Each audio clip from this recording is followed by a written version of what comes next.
All right, Christy Mattoon here from MindRewire. Super glad to be with you again today. I love doing this stuff, and this is actually going to be a little bit different than what I normally do because it was more of a message that was given to me from God.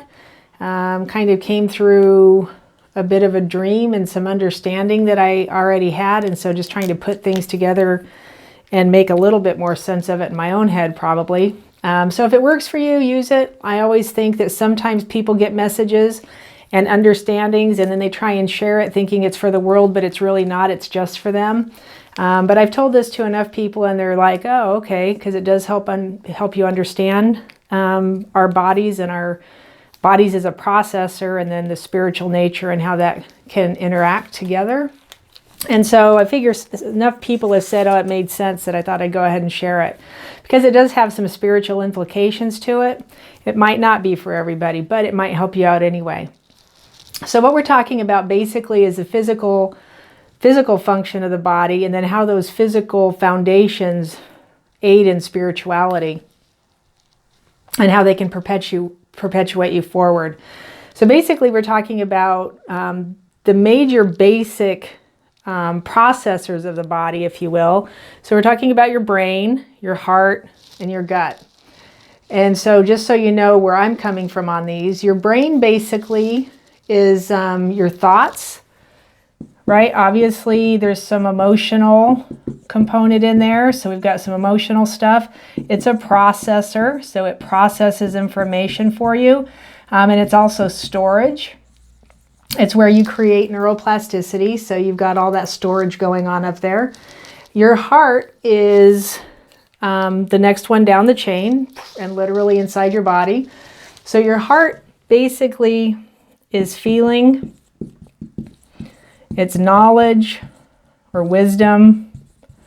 It's also a processor, although most people don't use it as such. You actually have access to it as a processor, which is interesting, and we'll talk about that actually some more on another video. And then your gut. Your gut knows. Your gut feels. Hopefully we can spell some of these words right. Your gut feels. And your gut just gives you information. Okay? It doesn't store it. Your heart doesn't store it. Your brain stores it. So these three things are the major components, the major processors of your system as far as information goes. So when you learn something, those pivotal years between 0 and 7, and they get caught in what we call your subconscious, and then you live your whole life out that way and you just feel like you're stuck all the time, this physical process is why. If you're stuck anywhere in any of this stuff, this is why this happens, because on this level, you're basically just stuck in the physiological world, right? You're stuck in this plane, or some people would call it the corporal world. If you're stuck in this world, you kind of know the information you know, you've got what you got, you do what you do, you'll be what you'll be, and that's pretty much the end of it. When you understand these three as a processor and as a way where you can take your awareness, if you put your awareness to it, you can alter them and change them and utilize them for function beyond just this physical world. So much like you would think inside of yoga or a practice like that, where you focus on your breath, you take your awareness to your breath and you use it for a purpose, these can work the same way. If I take my intention, if I take my awareness into my heart with an idea, with a thought, even with a memory, with something that's going on around me and allow my heart to process it, my outcome will be totally different than if I don't. But it takes my attention and my awareness to do that. And you have to know that it works that way. All right, so physical processing. If we take this idea to the idea of the mind, so the brain does one thing. It thinks, it gives you feelings because it makes chemicals.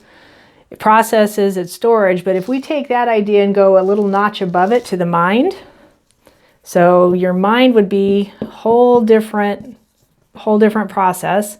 From the brain to the mind, right? The thoughts we think, the emotions that we have, this can be a whole different realm. Same here, same here. And information flows in different directions. So if you think of some of this as just sheer information, from your brain to your heart, information flows via your nervous system. From your gut to your heart, information flows via the nervous system. All right, from your heart to your brain, the information goes. Your brain can actually bypass your heart and send information straight to your gut. Okay? Your gut and your heart don't store any of the stuff that the brain does, and we've already said that. And it's just because it can be shared locally throughout the system. Your mind, on the other hand, pretty much has all knowledge, right? It's a universal kind of concept. We're talking more in the quantum field arena. So your mind is a bit more open and expansive. If you're just stuck in the mind of your brain, all you've got is the knowledge of this world. If you stretch beyond that and you bring your awareness out into this mind, it blows the whole thing open into a whole nother arena. So your mind this is beyond the environment. This is beyond this world. Your soul, think about your soul for a second. What is your soul? So by definition, it's your mind, your will, and your emotions. Mind, will, and emotions. That's what your soul is. Your mind being this, not mind. Not being the brain, right? So different. They function together, but they're different operating systems. What is your will?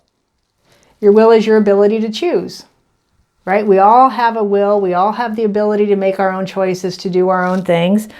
And emotions here are not the same as emotions here.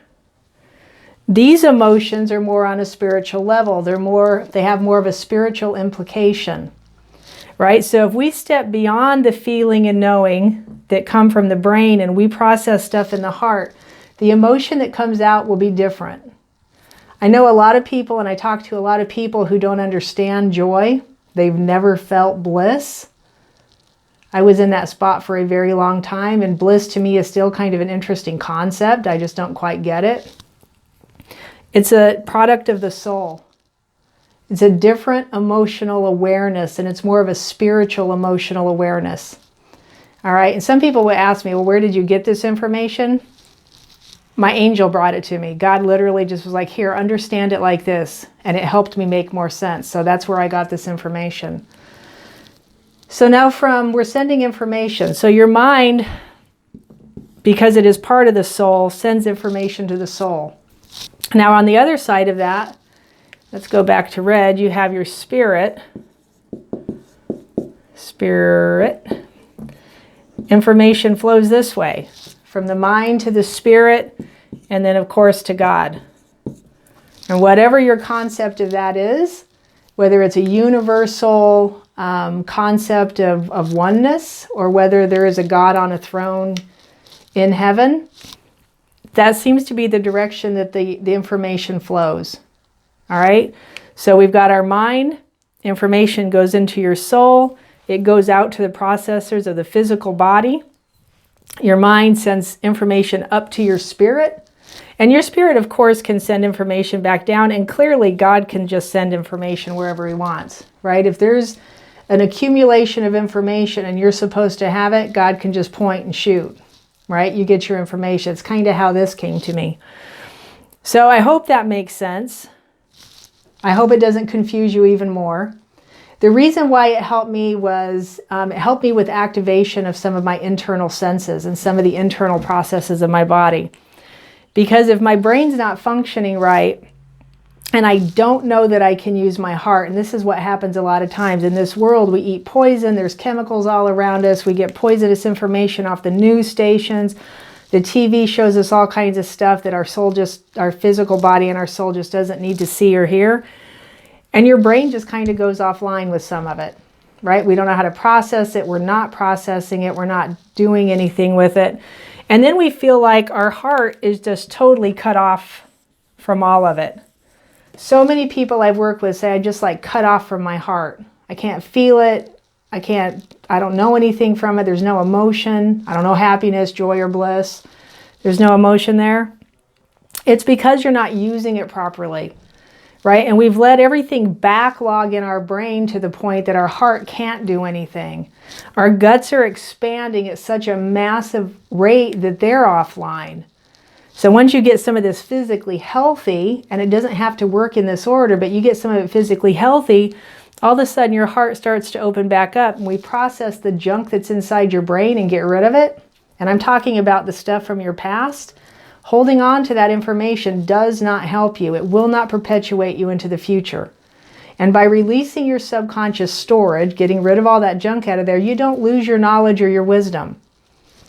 I don't know how it works that way, but you don't. And I work with people all the time doing this stuff. So you retain your wisdom, you just get rid of the pain from the past. And what it equates to is the chemicals inside your system. We're just taking those chemicals away from the issue. You don't have to keep feeling it. And what it does is it opens your heart up to feel information on this level. We get a whole new expansive feeling going on, which is kind of cool. So anyway, I hope that helps and it doesn't confuse the issue. Just a little message I thought I would share. Questions, thoughts, concerns, go ahead and post below. And as always, you can shoot me an email at Christy@MindRewire.com. I love talking to people about this stuff. And I hope you have an awesome day.